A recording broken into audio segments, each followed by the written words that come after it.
A few of you have run into device and Wi-Fi pairing troubles after receiving your ATOM. We hope this guide video comes in handy. Follow the on-screen instructions to pair your device first.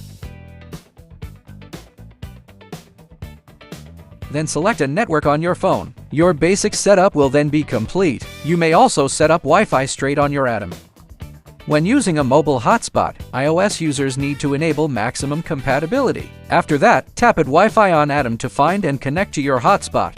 Some Android users should adjust hotspot compatibility to the 2.4 GHz band. This lets ATOM detect and establish a stable hotspot connection.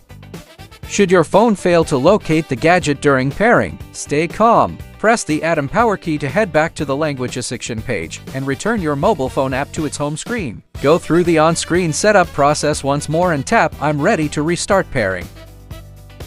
Friendly reminder, ATOM cannot be paired from your phone's Bluetooth menu. Please stick to our official pairing tutorial. Thank you for your trust and support for ATOM, and we will keep improving our product.